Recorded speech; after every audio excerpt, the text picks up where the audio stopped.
From author Brian K. Morris comes a classic hero in a high-flying, fast-paced, and action-packed steampunk adventure. The original Skyman battles the Master of Steam with an introduction by comics icon and historian Roy Thomas. A Rising Tide, an Ace Comics publication. Available now in print or digital format on Amazon.com.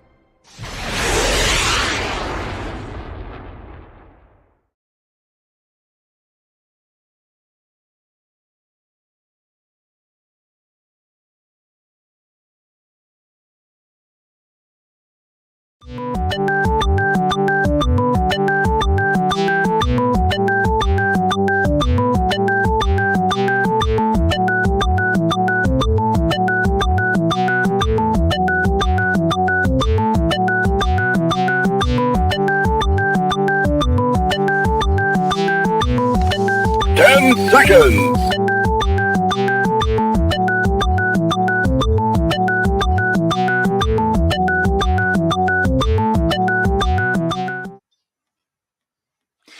And good evening, everyone. Welcome to Clever Title Pending for a special edition for Monday, March 29th, 2021. Welcome to the show. I'm really excited about tonight. We are going to have a great time, and we have got a super guest with us, and you're going to learn some stuff tonight that you're going to get really excited. As you can tell, I am too. But before we get down to meeting our new friend John Celestri, thank you all for watching, whether you're watching us on the repeats or on the original broadcast where you can interact with us. We look forward to your questions. Also want to thank Plasma Fire Graphics for sponsoring this episode. Plasma Fire Graphics, when the look of your book matters to you, because it matters to your customers. Plasma Fire Graphics can also do graphics to help you sell your book or comic, as well as you saw those two groovy videos that led off this show. That's them. So they can do that for you at a very affordable price. So check out Plasma Fire Graphics on Facebook and also plasmafiregraphics.com when the look of your book matters to you. Also want to thank our friends at the Rising Tide Broadcast Network. Please take a screenshot of that, because we've got your entertainment and information covered 7 days a week on various shows. And tomorrow night, we've got another Clever Title Pending with Joe D. McPhee from the desk of a small press publisher. And tomorrow morning, Ted Talks, and you will love it with his latest interview. And also a special thank you to the Legend of the Traveling TARDIS at 6 p.m. We are going to have fun every Tuesday, every day on the Rising Tide Broadcast Network. And we want to thank our Patreon supporters. For a modest monthly investment in your favorite creator, you can get all kinds of cool stuff, and it's a good encouragement for those of us in the creative field.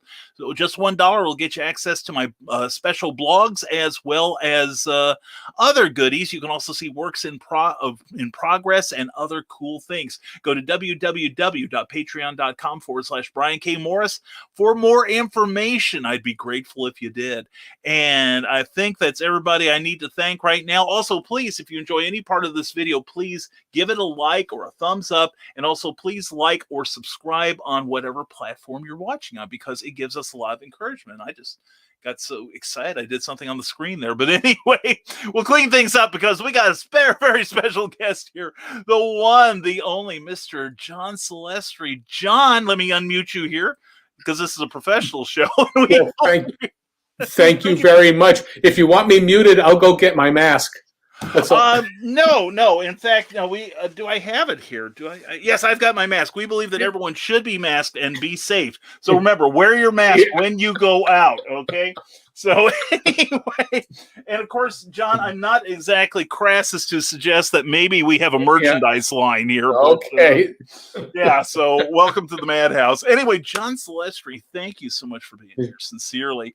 And for the one or two people who may not know who you are, and shame on you for not keeping up on this man, because he's really incredible, I'm going to give you this whole screen and tell everybody who you are, and give them a little taste of what you may have done that they're familiar with. Okay, let's see here. As I said, I'm John Celestri. I've been an animator and comic book artist since 1979. I've animated the initial animated appearance of Boba Fett in the Star Wars Holiday Special. I have animated on He-Man and She-Ra, Dragon's Lair, Space Ace, Rock and Rule. I've animated Batman. That's part of the elements of my animation career. I've also created crime fiction novels, gangster historicals during the 1990s, co-authored with my wife, Kathy, under the name Kathy John. And we did that during the time when there was not much self-publishing going on. But we did manage to get nominated for an award. That was a pretty nice local. It was a fan award, and we got promoted, or rather interviewed, or rather reviewed by the Chicago Tribune. So that was pretty cool for being self-publishers, or as they would call vanity press people. So, but I've been doing comic books also throughout that time. And that's where we are today with my Kickstarter, my Bloodwing Angel Chronicles. Oh, there you go. There you go. There you go. You have that. You've got that video. Yeah, I don't know if you want to run it, but let's see if we seconds. are able to. Because hold on a second, I'm going to redo it because I didn't click that little box there, where we can share the sound. Give me just a moment here. We'll just pretend that this show is running smoothly. Oh, it's incredibly smooth. Oh yeah, I imagine you're doing a lot of shows right now, and you probably. I hope you've been on some that are not quite as smooth as this one. But anyway. Oh yes, yeah. There have been some clunky ones. Yes, there have been. The thing about this is will be my last show as far as I know, because we're almost done. We've got maybe 30 hours left to go before it stops. So 38 hours. 38 hours. So, folks, I am going to urge you to please get involved with this campaign. There are a number of comfortable levels for everyone. And in fact, I probably am going to throw a little cash at this man before the evening's through. And if my wife kills me for going over my comics budget, John, you'll know what happened. But anyway, let's see if we can get this video running. Here we go. Okay.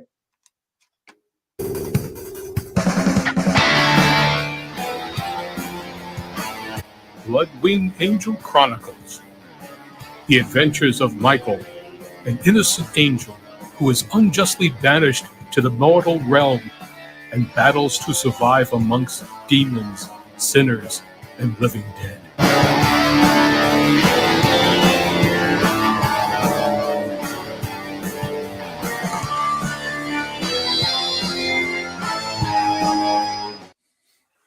That's righteous. Nicely done, sir. Nicely done. That's beautiful. So anyway, yes, that's got 38 hours to go, and please give that a little bit of love. Now, tell us what Bloodwing Angel's about, if you would, please. Well, as I was saying, the character. Let's put it this way: I wrote it during a period of time when I created I was at a really low point, and I thought. Many people would understand or remember the book of Job from the Old Testament. Well, that's what I felt like. I'd done everything right, and I was being beaten on. And I felt like, okay, I'm a pawn. There's a game going on here. Right. And so I decided I'm going to be, I poured all that into this novella that I wrote, and it was Bloodwing. I wrote it, and maybe I think it's about a 15,000 word novella, and I published it up, on Amazon back in 2013. So it's still up there, as an ebook, and so what I did, I said, okay, how do I? I tried. I did it, and then I started thinking about turning it into pitching it as an animated or a live action TV show, to for like Netflix. At that time, that's when things started to hit on the internet, for streaming, and so they were looking for content. I thought, well, maybe I can come up with something like that. Well, let's put it this way: it's this Hollywood is very incestuous. If you don't have a family member, forget about it, as they say in Brooklyn. So I forgot about it and set it aside, and I did something, and then I decided, okay, I'm going to do it as a web comic. So I did that for about 40 or 50 episodes, pages in putting up. But I didn't get much of a feedback because people didn't quite know what to make of it. It's not safe for work. I kind of got that impression, yeah. Yeah. Well, actually, there's nothing wrong with that. I love that stuff. Well, actually, I decided I wasn't going to play the cutesy bit. I mean, when an angel is thrown out of paradise for some reason, and doesn't understand what's going on, it's flung through the cosmos at faster than the speed of light. And basically a core a promise was broken, which is, if you obey me, if you do stuff, if you do what I say, and you do not go against my laws, you will be safe. Well, this angel is not safe anymore. So therefore, this promise has been broken. And so therefore, the universe has been shredded. The fabric of the universe has been torn apart momentarily and then restitched. And it's no longer what it was before. So things have changed. And so this is what Michael, our angel, lands into Earth.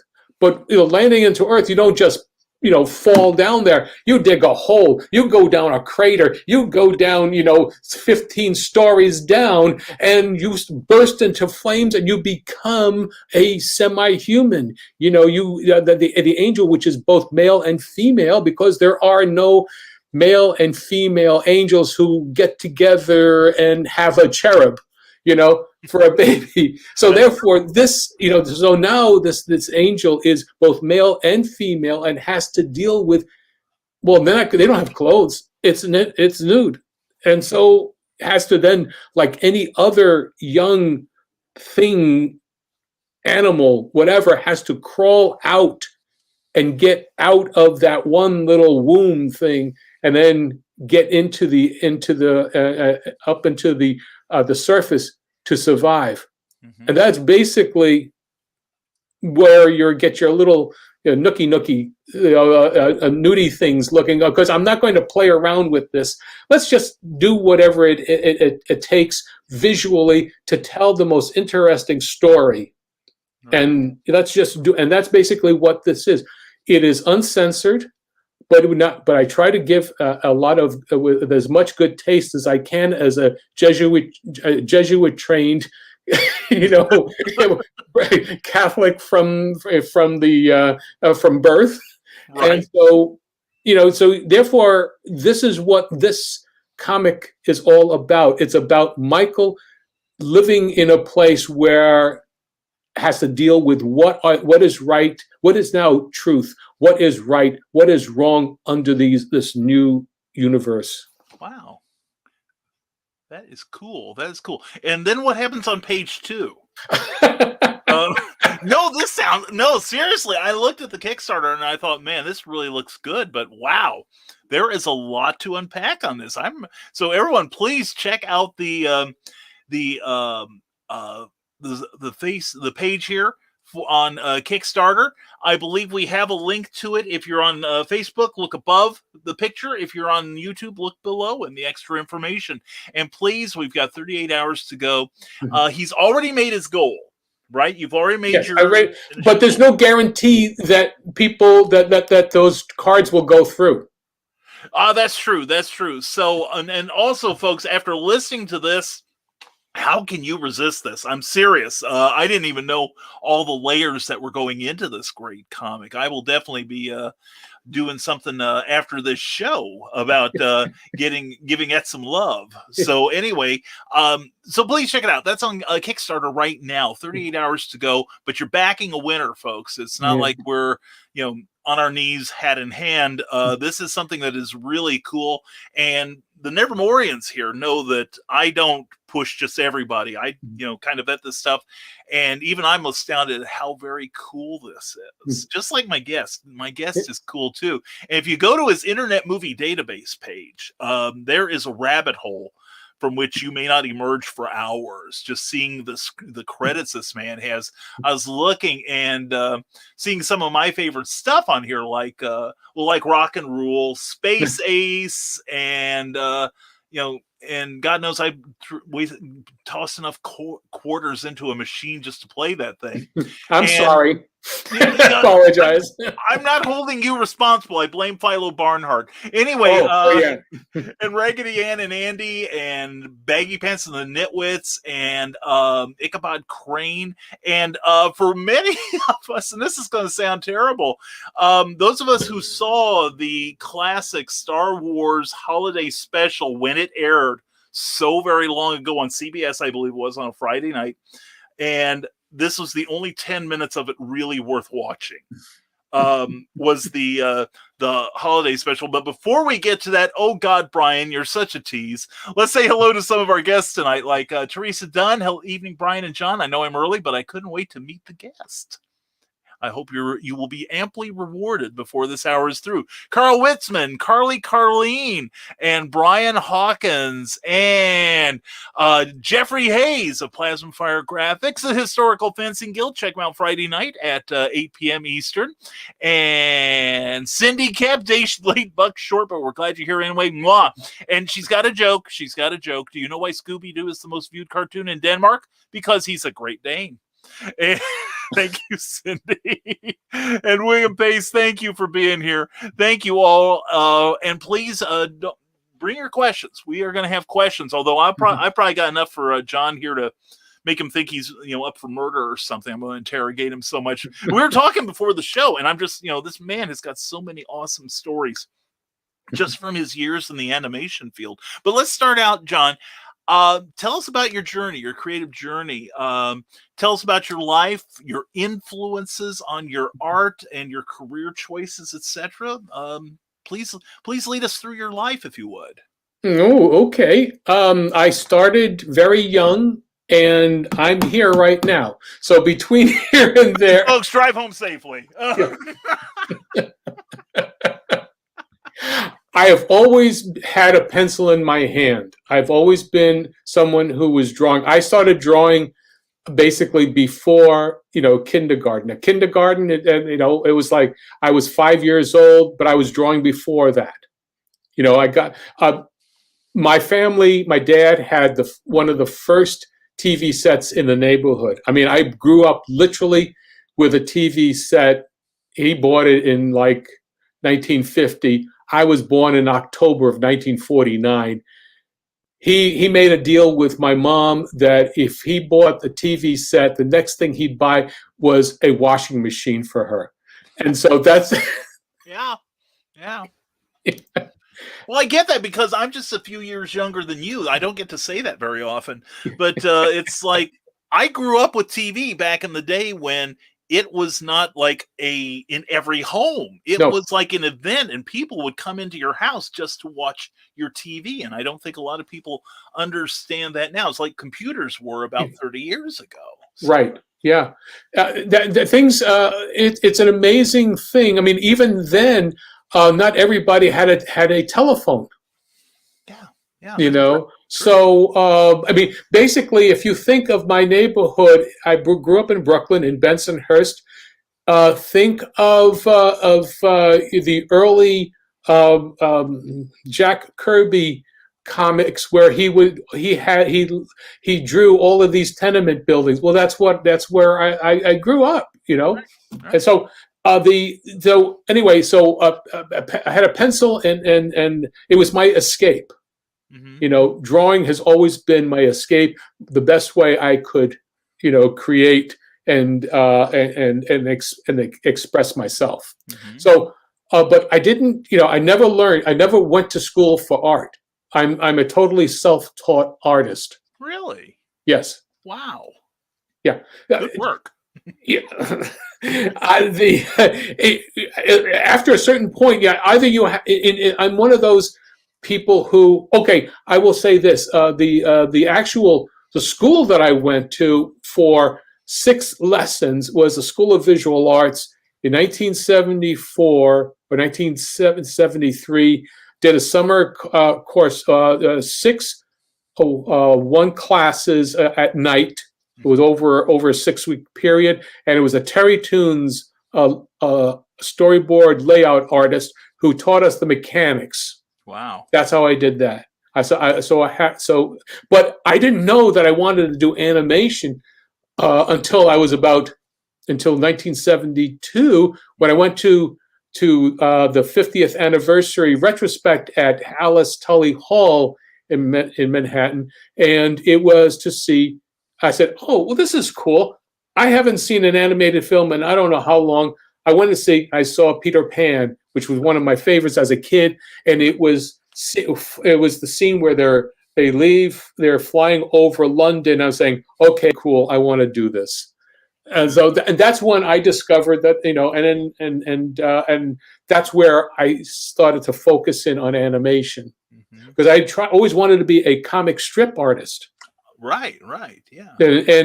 But it was getting harder and harder. It was just difficult to get in, So I still have 60-year-old rejection notes. I've always kept them.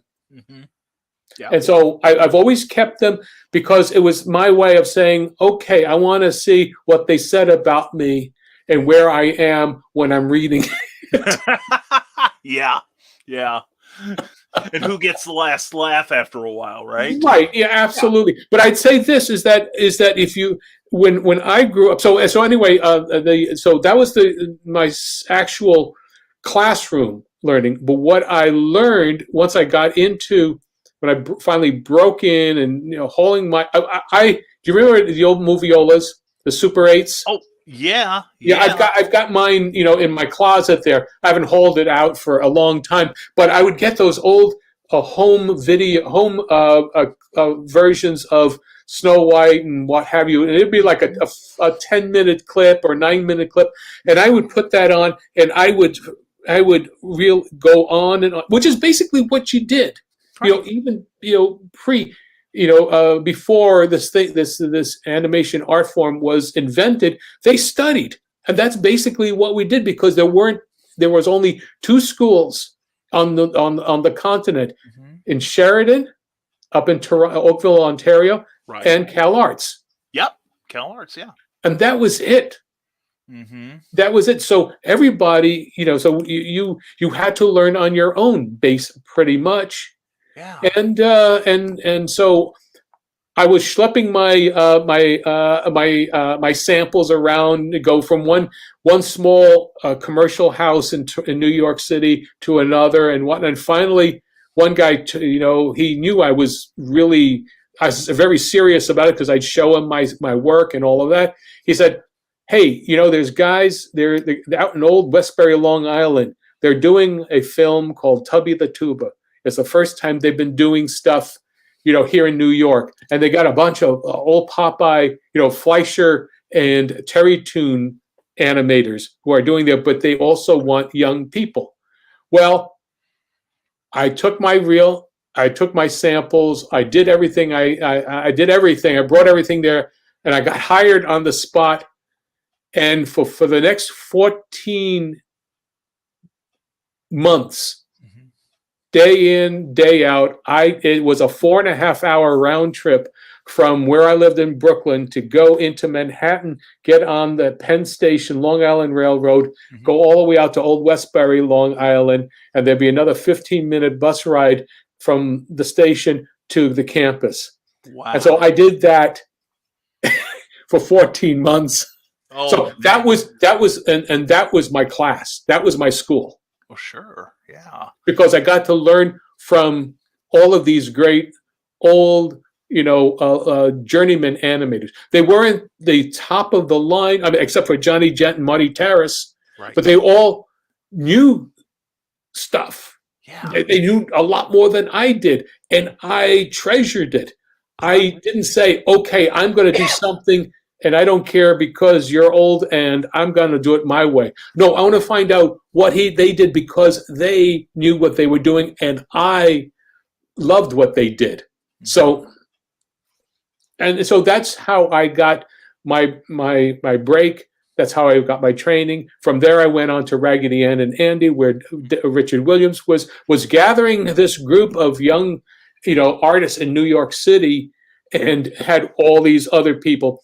That's another whole story. But anyway, out of that crew of young people became, myself, Dan Haskett, who helped design The Little Mermaid, Eric Goldberg, who did The Genie, Tom Cito, who is a major animation person in terms of both in being in the union and as a story person, and now was also at some point at USC at the chair of animation there.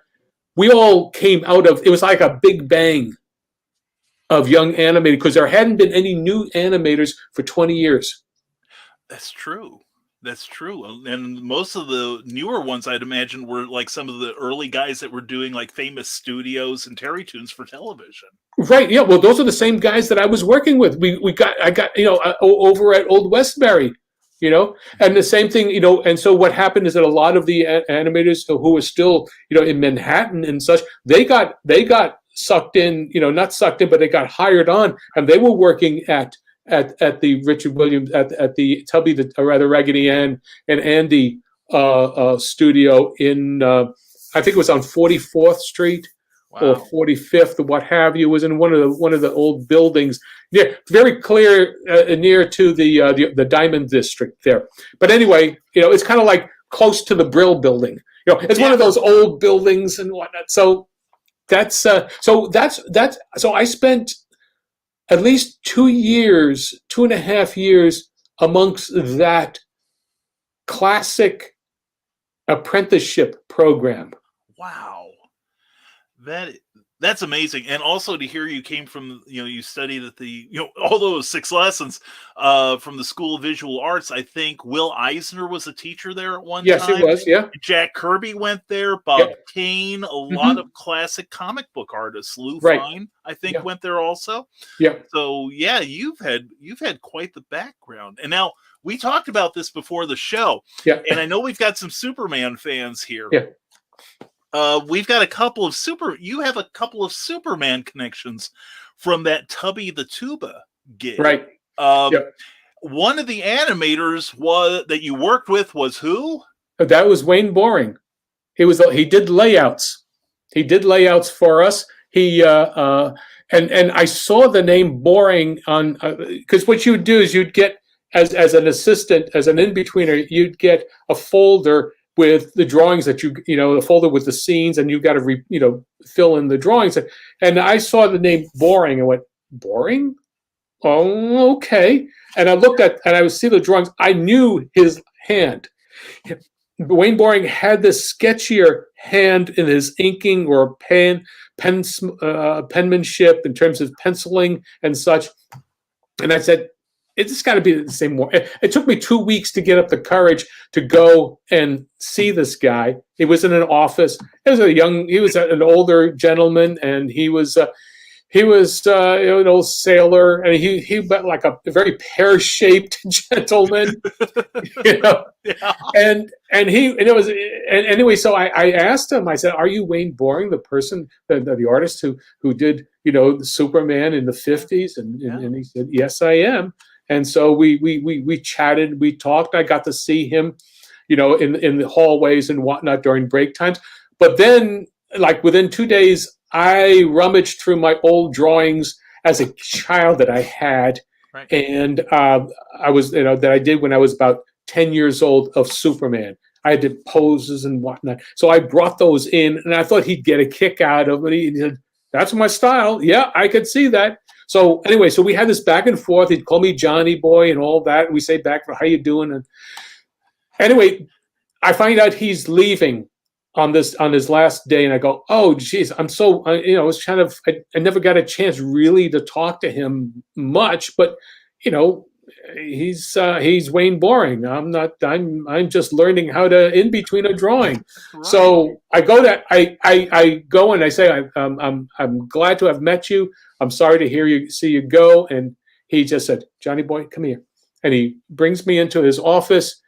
He had this manila. No, not the. He had a blotter on his table on his desk, and he lifted the blotter, and he pulled out a piece of a sheet of bristle board, and he did a drawing. He says, Johnny Boy, this is for you. And I said, oh wow, and the classic Superman pose, and it was to Johnny Boy from Wayne Boring, and he said, don't tell anybody I gave this to you. Yeah, I'm giving this to you. I did this for you because you're the only person who didn't bother me for a drawing since I've been here. And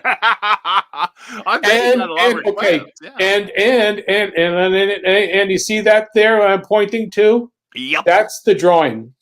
Oh, up man. there. I've had that drawing since 1975. That's amazing. That is so cool. I love that. I love that. And another thing, I kind of schooled John about this, was one of the there were many voices in the Tubby the Tuba, including Dick Van Dyke, right? Pearl Bailey. Yeah, and Pearl Bailey, Jack Gifford, who everyone should know.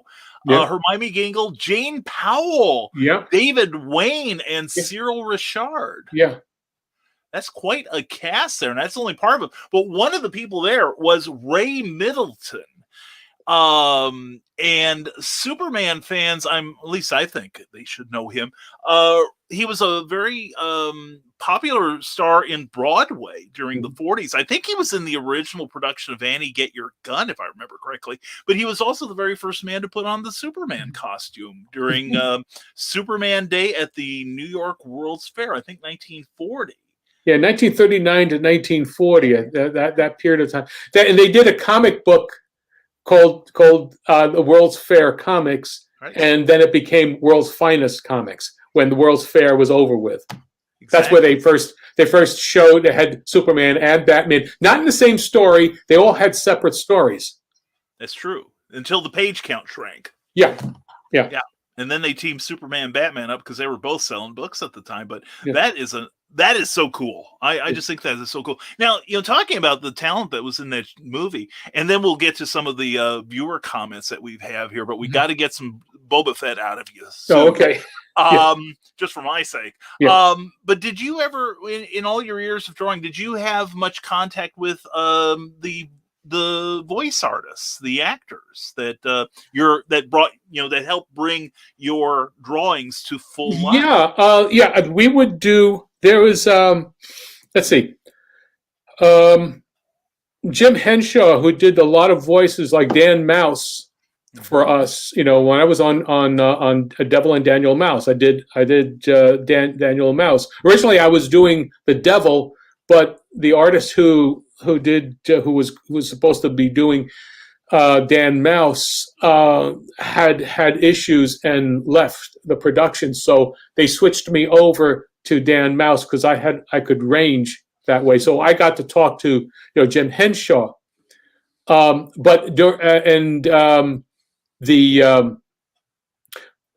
I directed sequences in Easter Fever that we had Garrett Morris. Yeah, from Saturday Night Live, one of the original Not Ready for Primetime players. Yeah, and I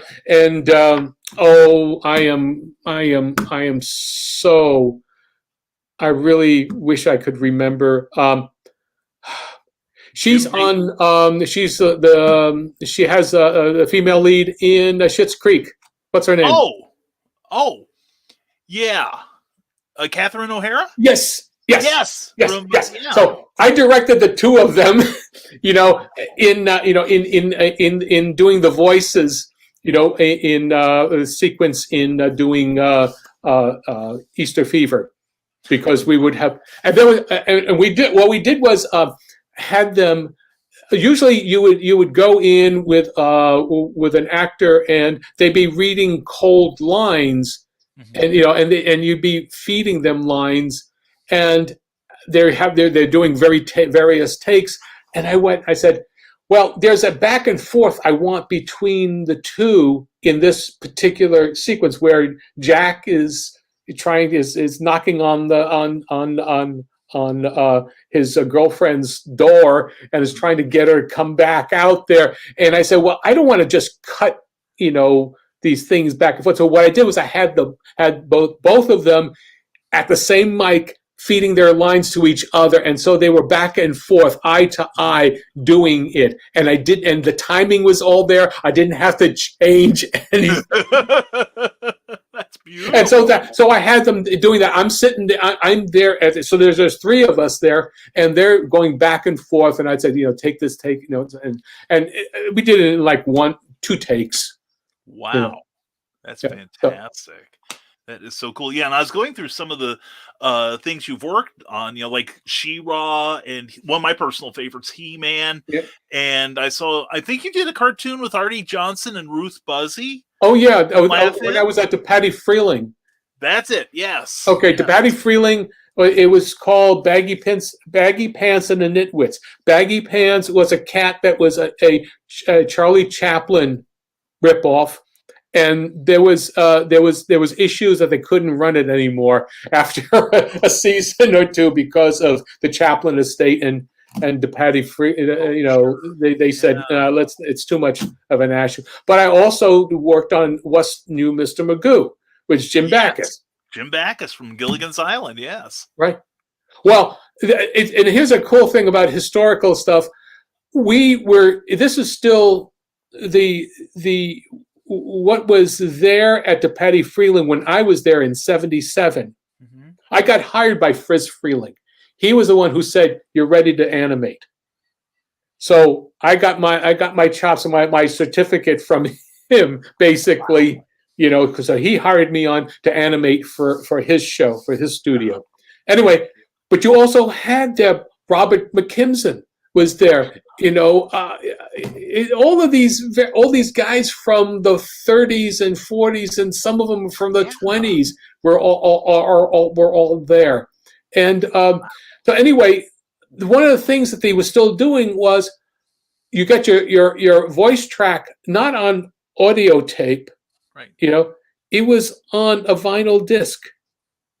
You had a record player. You were giving, when you got to Patty as an animator, you got your sharpener, a bunch of pencils, your paper, and is a 70 or 40, 78 or 48, 45 RPM record player, and you'd get a vinyl so that you could listen to your track.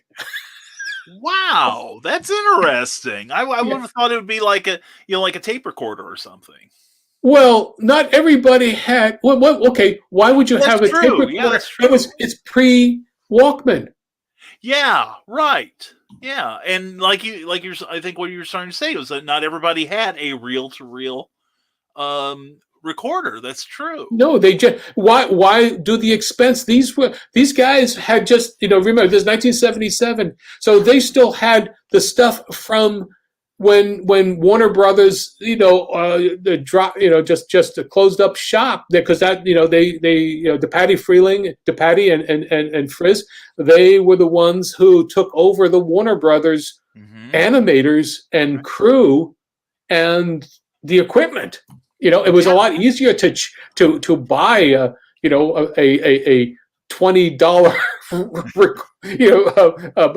a phonograph than it is to go and buy some newfangled video thing, and you have to rerun it and then this and that and then so that's. Should be glad they didn't make you use 8 tracks. They didn't have 8. Well, no, they didn't. I think 8 tracks came. Just about. I think they were starting to go out of fashion by about the time you started your Yeah, animation. I yeah, think. yeah.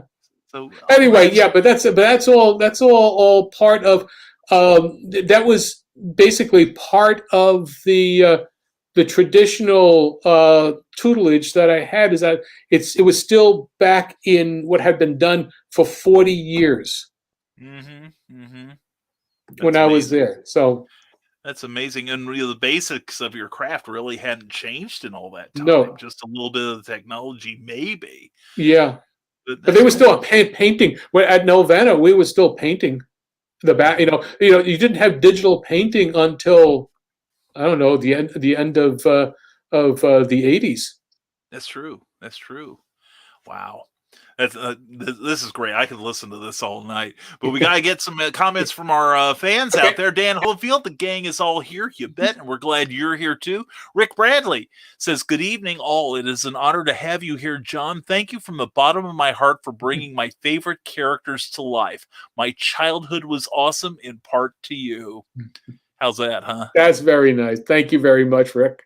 Yes, and we've got some good comments from Cindy. Kep's got a couple of good questions. We'll try to get to them. Okay. Bill Sarton, glad to have you here.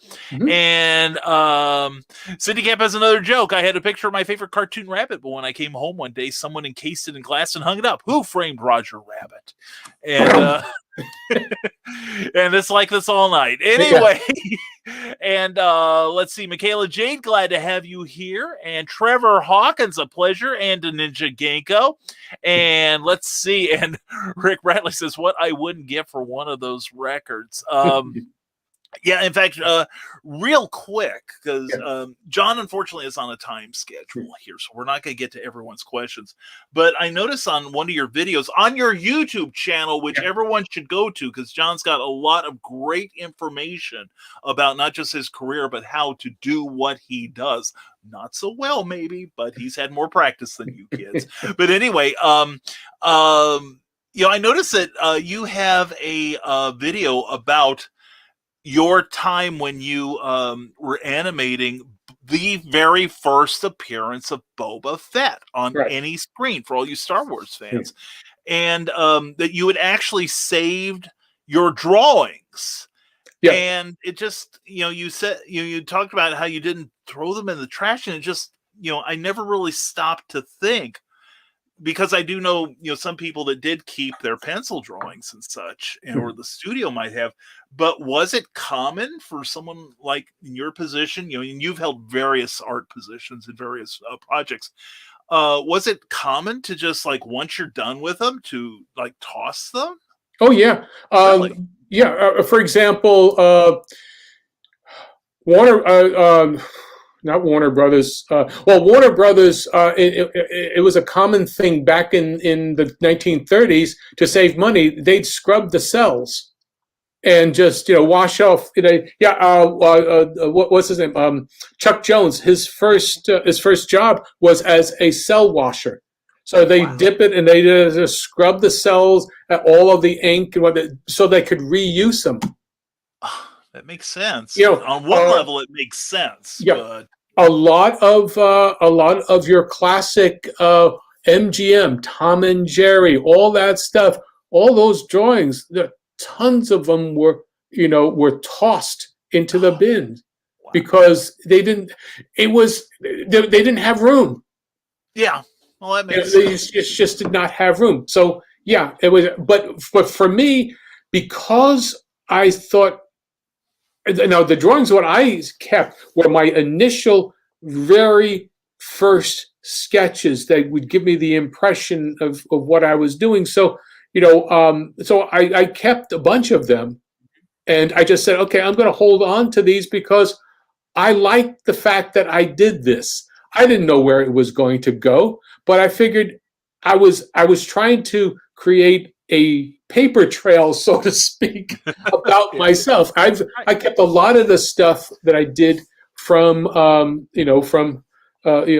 years at Nelvana because I wanted to have a record of what I'd done, because it was not easy to say, okay, how am I going to go to George Lucas and say, I want a copy of this of this tape there. You know, Yeah. it was on TV.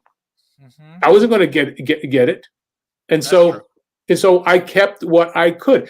What I didn't know afterwards was that Lucas had said it was specified he wanted all of the production drawings to be returned, locked up, and sent back, to him. All of the cells and everything. Well, This is the stuff that would have been tossed into the trash. So therefore, I said that's garbage, and it's my garbage. So I cleaned up my waste paper basket. I just took it home. Yeah, you're such a good employee. Very thoughtful of you. Yes, absolutely. That's fantastic. Now, how did you wind up getting the job of drawing the very first Boba Fett? And it's like I tell people, the only 10 minutes that Lucasfilms doesn't have to apologize for in the entire Star Wars special, which, by the way, folks, it aired one time on network television, and it has a great cast and all, and it has most of the Star Wars principles. But for years, George Lucas even denied that it occurred. It was like alternate history for him. But I hadn't seen any. I mean, I didn't see anything of it. I knew when it was on. I went and I watched it, and about 15 minutes into it, I said, oh my God, I hope people will stick around to the midpoint to at least see what we did. We spent so much effort and energy to do. Yeah. And so I didn't know if anybody was going to stick around to watch that. I think I'm the one. I think I'm the only one that did. I just kept, this can't get any worse. Oh my God, it just did. But your part, and I'm not saying it's just because you're here. It's fantastic. Yeah, it holds up. It holds up. Even when you compare it to like the current animated Star Wars fare that comes out now, in my opinion. So yeah, but anyway, please go on. How'd you wind up getting the gig? Well, what it was that remember I was telling you about Devil and Daniel Mouse? Yes. Okay, Devil and Daniel Mouse. I was supposed to do the villain. Mm-hmm. That's why I was what's the word? Recruited to come to Nelvana to do that because I had feature film experience with Tubby the Tuba and Raggedy Ann and Andy. They wanted to do a Canadian feature film, which became Rock and Rule. Well, I then did. I said, okay, well, I want to do the Devil. I wanted to do that. So they said, okay, that's that. I would get for months. I got stuff shipped to my apartment in Los Angeles while I was still working at the Patty Freeling, and I would look and study this stuff, and I would do drawings and whatnot. So I come back, and within 3 weeks, the thing got shifted over. So I had to do. So I said, I want the next villain, and this was the next villain. Oh wow! How cool! Yeah, that's how that worked. Yes, so beautiful. So, now, did you design any part of the costume of Boba Fett, or did Lucasfilm hand you the production stuff and say, "Here's what this guy's got to look like"? Well, all what we got with it was there's on the internet you could see the black and white videotape of seeing the costume, the sound man getting into it and doing that. That's what we got. We got that, and then maybe there were a couple of schematic drawings of what a helmet would look like. Mm-hmm. But it had to have to deal with. It had to be simplified. The instructions from Lucas was that they wanted it to look like Mobius from Heavy Metal. Yeah, that's the impression I got when I was watching it. I kept looking for Mobius or Jean Girard's whatever's name in the credits, and it's like. It just looked like something out of Heavy Metal, which of course that's made me what love it it all was. the That's more. Exactly what it's, yeah. And so you could see the colors, color schemes, everything was Mobius. Mm-hmm. But so what I got from what the designer at Nelvana, he did his black and white, front, rear, sideways, back. Right. Which is a very flat drawing of what of that, and that was all that we had. Mm-hmm. And so I took that, and then in the process of drawing it, I ran it through my pencil, and interpreted. And in terms of all the posing, all of that is me. There is no referencing at all. So any of the acting, even little things like, fixing the glove or whatnot, that's all stuff that I had figured out and worked out, because one of the biggest problems you have is there is no eyes and mouth. So how do you make a character work by the tilt of the helmet, up and down and so on and so forth, and then also gesture. So I treated him like a gunfighter, like Clint Eastwood, the man with no name. So it was because it was very straightforward. It was very expressionless, right. But the head tilts, that was all that they have. You could see. I did some studies of head tilts that I put up on my various videos, or even on my blog, where I show the various drawings. So there's that, and so that's what we did, and so that's basically, if there's a design, it's because it ran through my pencil and I elaborated on it in terms of the three-dimensionality of the character. Very cool. Now I noticed a couple of names in the IMDb thing. Did Don Frank's voice? Yes, he did. He did Boba Fett. Yeah, yeah, he's great. He was in La Femme Nikita a number of years ago. Also in Finian's Rainbow with Petula Clark, a movie of my misspent youth. So no, that is very cool. And how does it feel to know that throughout the years, even when this show was being bootlegged all over the place, that everyone's got the love for your segment? How does that make you feel? Well, it makes me feel very strange, because nobody knew who I was. Right. I mean, it was until I put the drawings up on my blog, which is about from 2010. Nobody knew. It's kind of like everybody's looking at this like, this is fantastic and whatnot. If only you knew who I was. Yeah. See, we're ripping the lid off of this stuff here on this show. There you go. We're getting John the credit he deserves. And seriously, that is, and again, I'm not saying this just because you're here. I remember being very impressed with that. And thank you. Love that sequence. It made up for the 40 painful minutes before that.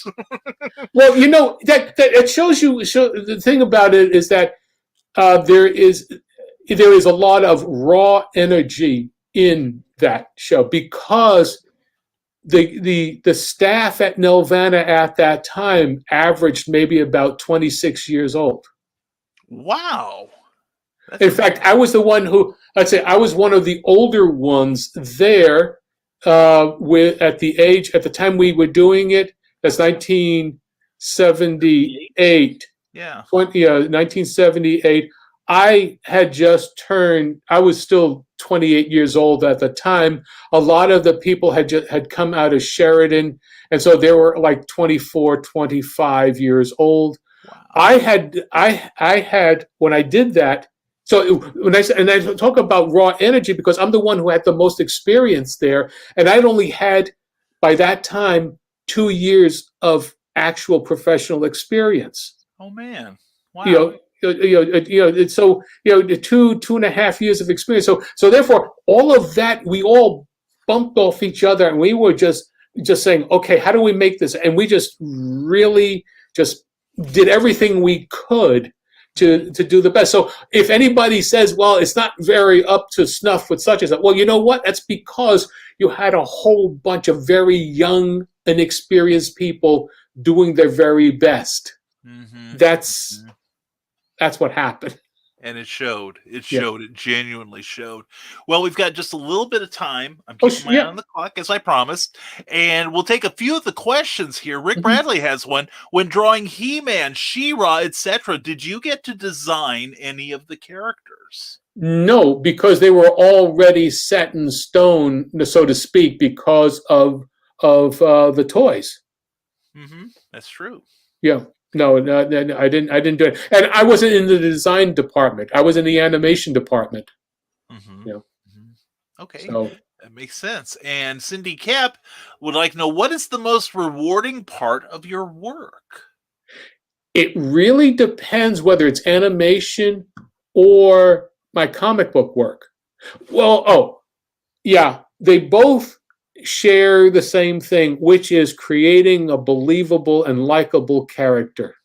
Nice. Mm-hmm. That makes perfect sense. Yeah. Now, of all the stuff you've done or are doing, Cindy Cap would like to know, what is your favorite project? Right now, it's Bloodwing Angel Chronicles. That's my favorite because I get to do everything. Put everything that I know about storytelling and character into that, as well as the animatable, very expressive drawings. Very, very cool. I was just starting that up again. That's that voice you heard. Trying to think ahead here, John. Trying to think ahead. But anyway, that is so cool. And let's see. Now, I saw like on your Kickstarter thing, your Kickstarter page, that you have pencils, of course, for upcoming stories Right. in Bloodwing Angel. Now, do you work digitally at all? No, I'm pencil and paper. Okay, very cool. So yeah, everything that you'll see that in if you go to either my Facebook pages or you see my my Twitter accounts posts, I will share drawings of where my process is. But but I work pencil on paper and then scan. Very, very cool. Very, very cool. Cindy Cap would like to know, with the remake of The Lion King coming out, where do you draw the line between CGI and traditional animation? Well, basically is if you are using CGI to be as realistic as possible, what's the sense? Animation is supposed to be is supposed to give life to a drawing, but you're making a statement with that drawing. If you're not making a statement with CGI, then what's the sense of it? I mean, like statements were made with the invisible, the Incredibles, right? That's true. And so so that's a different thing. Yeah, so. That's great. Okay. And Bill Sarden is sharing tonight's show on his Facebook page, the Oh, artwork of Bill Sarden. Thank you so much, Bill. And thank you to everyone who is sharing this. Thank you on behalf of both of us. And please, if you're watching us on the rerun, please share this video out so everyone can see what amazing, cool people you hang out with. All right. And Cindy Cap has another joke. Donald Duck has been frozen. He is now what we refer to as being in a state of suspended animation. And Brian Rodman, who I think you may know. Hey, all. So John and I have been on shows together. We've been Kickstarter buddies, and I've been super professional thus far. Now that's going out the window, John. I've told people for the last 5 years that what has inspired my art style is 80s and 90s animation, and projects that you have worked on have inspired me in a huge way. So when you see Memoirs of an Angel, which is Brian Rodman's comic, know that your work inspired this, John. Thank you. Thank you for everything you've done. He-Man, She-Ra, the Don Bluth games all inspired Brian Rodman and shaped him in ways we wouldn't have Memoirs of an Angel without you. Oh, that's so kind, Brian. Thank you very much. Thank you, Brian. That is fantastic. I appreciate that, my man. And Russell Allen says hello. Hope you guys are doing well. We sure are. Yes. I am having fun, at least. How could I not? And Cindy Cap would like to know, in X-Men Evolution, you were the animation timer. What does an animation timer do? Okay. An animation timer times the exposure sheets. Now, people don't know what an exposure sheet is. Let me just do a quick, zip over here. No problem, and I'm going to give you the whole screen, my friend. Okay. So now's an education time, everyone. Get your pens and paper out. And we will vamp until John comes back. By the way, Russell Allen shares, go check out Bloodwing Angel at that Kickstarter address there. We will get back to it. All right. And See John, this I'm here? clear. Yeah, You I see this that. here? Okay.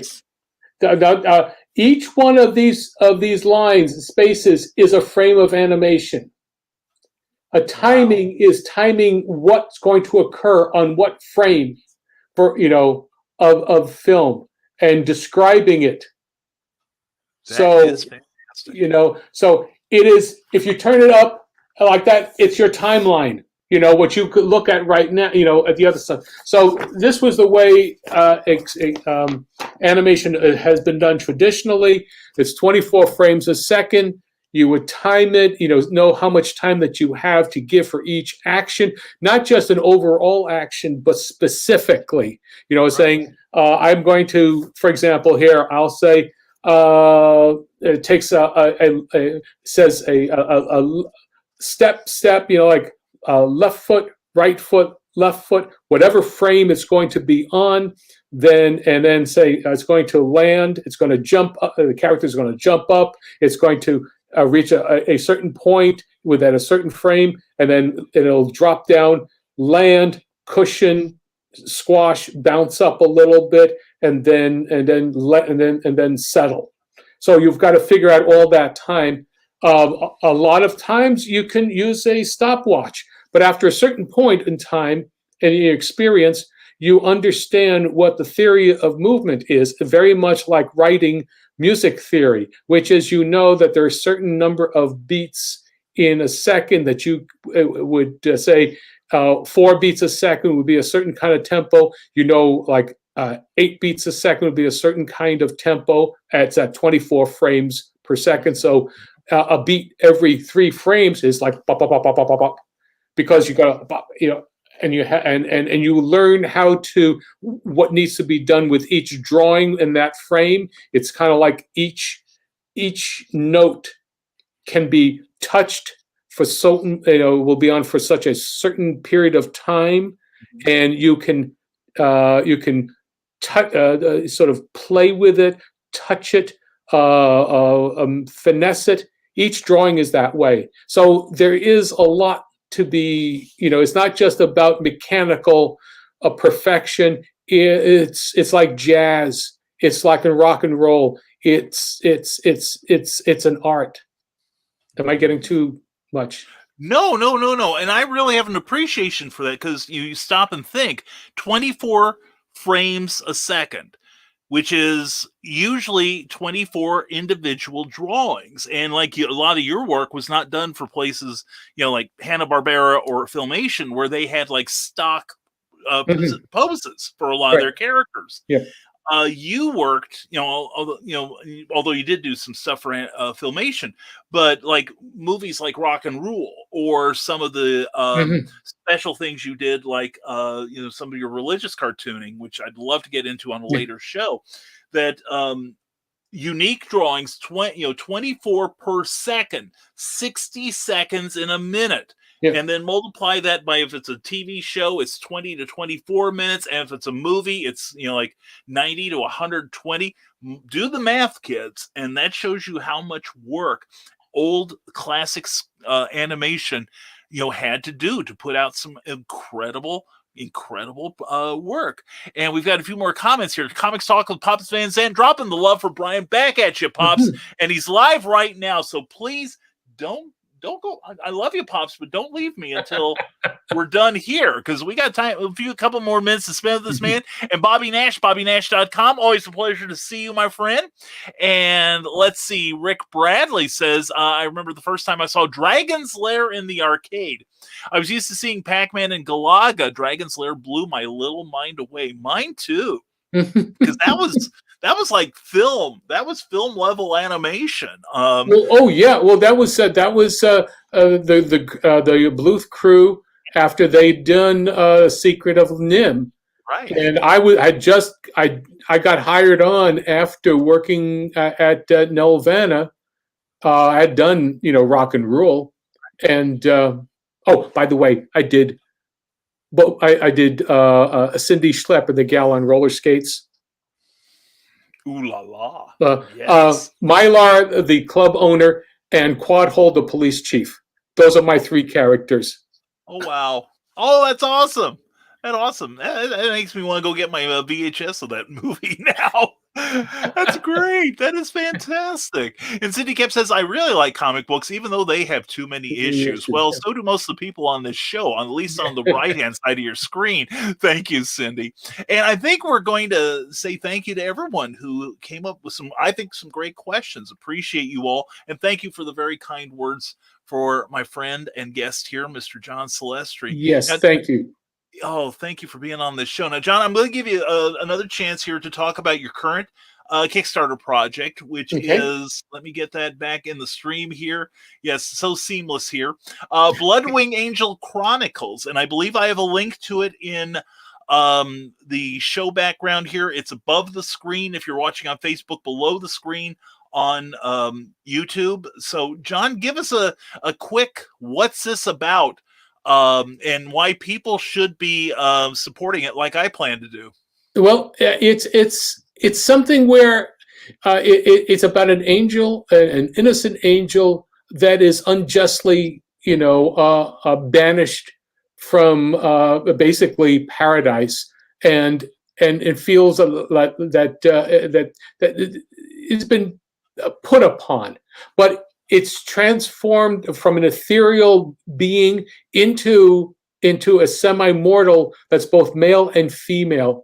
But as it's been banished to the mortal realm, Michael struggles to survive amongst demons and the living dead.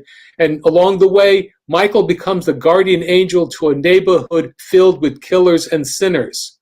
Now, one of the cool things about this is that I'm also doing I've put a lot of my kind of like my family dynamics into it. We had a religious gift shop in Brooklyn called L&L Gift Shop, and it was a Catholic shop. And we sold chalices and ciboriums and priest vestments. And as you're going up there, you'll see also sacrificial daggers are now on sale at 30% off in this religious gift shop, because that's part of the fact that everything goes in this new world. And I'm not being any different than from what would have the human existence and experience, because you had human sacrifice as a normal, as an accepted part of South American ancients. Right. Had that, So there's nothing different. But the thing about it is that across the street from this religious gift shop, our religious gift shop, was the 1717 Club. We could look out there, like you're showing that. My grandmother could look out her window and see the 1717 Supper Club, which was the mob hangout for the local mobsters. I mean, like, you're really like Joe Colombo and whatnot. They had their nightclub, they had their gambling, they had their girlfriends, they had their their floor show and whatnot. So I'm going to put all that in to this comic book. That is beautiful work, John. That seriously is. And as you can see here, there's many perks for your support. And if you've enjoyed any part of the show, please, number one, please share this with your friends. And two, please give it a like wherever you're at, whether it's on Facebook or YouTube, and definitely back this project. I'm going to, and we'll be talking more about it on our few broadcasts we've got before the end of it. We've got about 37 more hours on this. Please take advantage of this rare opportunity to get some really sweet looking art from a very talented and very kind man. Thank you so much, John, for your time with us. Thank you for having me there. I just want to let people know this is a 52-page book. That's it's just episode 1 and 2. I've already started on the next one because it continues. It is a continuing story, the same way that you would have a newspaper comic strip. So it's not, you can't tell it's not a small story, but I try and make sure that you, at the end of every 47 or 52 pages, you feel that you've gotten a substantial amount of story, and then you'll come back in 8 months when I get the next one, because I'm already almost finished with the next batch. That's great. Yeah, That's so fantastic. that's it. So anyway, so you'll know that. I had to get that in because people might think it's only a 24 pages, so I just wanted to make sure. Oh no, and that's a good point, John. I want to put this in perspective. If you get like a copy of X-Men, Spider-Man, Superman, whatever from the big publishers, that's a 32-page package. Only 2/3 of which are actual story. The rest are ads. This is a lot of story for your money. Yeah. So please check it out. Like I said, I plan to put my money where my mouth is.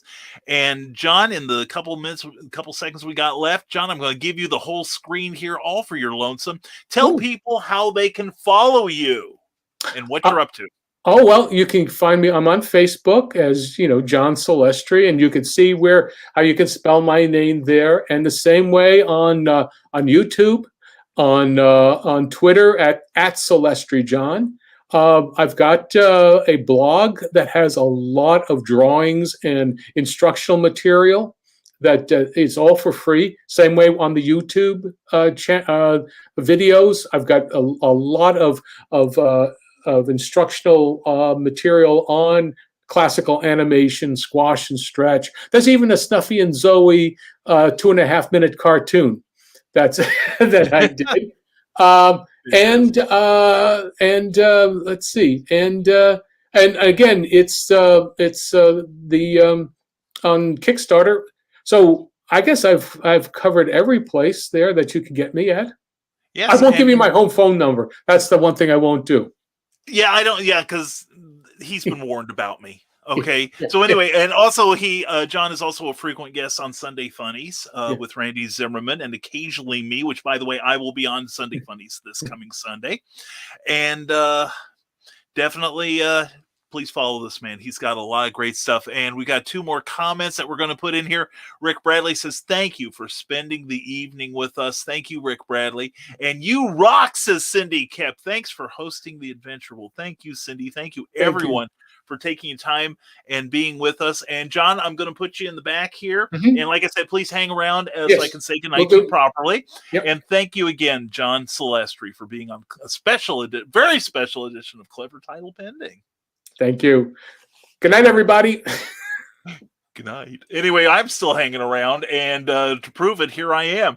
Anyway, thank you all very much for your ongoing support. Thank you all for sharing this video. Please, if you're watching us on the rerun, please continue to share this, and also tell your friends about John's great project, Bloodwing Angel. It sounds fantastic, and I'm really excited that John could be on the show, and we will try to sweet talk him into coming back. And also, I want to thank everyone who's our Patreon subscribers. We do appreciate you. Thanks to you, you keep this show and all of our other broadcasts going. We appreciate you so very much. Please go to www.patreon.com/Brian K. Morris and find out what we can give you in exchange for your ongoing monthly support. And we appreciate all of our patrons. Also, please take a screenshot of this. This is the offerings from the Rising Tide Broadcast Network. Please like our Facebook page. And also, please check out our variety of programming. We've got it Sunday through Saturday. We have all 7 days a week for you. And tomorrow we have a great day planned. TED Talks. Ted Davies is going to be talking to another guest. It's going to be wonderful. At 6 p.m. we've got the Legend of the Traveling TARDIS. Christian Basil is going to be discussing various assistants to the Doctor. I will be on that show tomorrow. And then at 8 p.m. tomorrow, we have another of a regular show, Clever Title Pending, but we've also got a special guest there. From the desk of a small press publisher, Mr. Joe D. McPhee will be joining us. We're going to talk comic books. We're going to talk all kinds of cool things. And like I said, also, if you're watching us on Facebook or YouTube, please like this video or give it a thumbs up if you've enjoyed any part of it. Please share it with your friends. And please, if you're on Facebook, please like the page that's hosting this as a thank you to them. Also, please, if you're watching on the Rising Tide Broadcasting page on YouTube, please consider subscribing. Just takes a second, doesn't cost anything. You can change your mind later. I hope you don't. But anyway, thank you all for being here. And I appreciate you all being here. Also, thank you very much to Plasma Fire Graphics for sponsoring the show. Plasma Fire Graphics, when the look of your book matters to you. And I think we're ready to head on out of here again. Thank you again to John Celestri, and what a show. We will try to have him back. And we'll see you tomorrow night with Joe D. McPhee from the Desk for a Small Press Publisher. And as always, folks, please, please, please stay smart. Stay safe, wash your hands, and never apologize for being awesome. Thank you for being here on Clever Title Pending. Take care, everyone.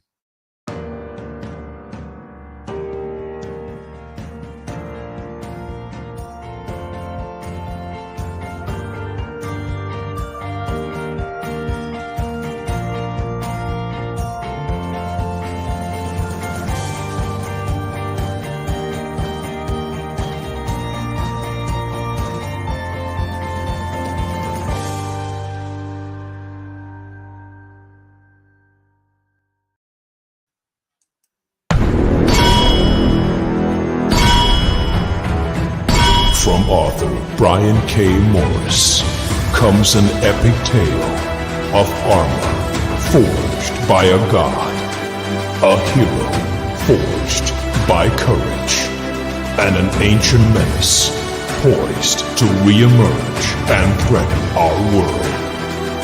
Vulcana, Rebirth of the Champion, is available on Amazon.com. Get your copy today.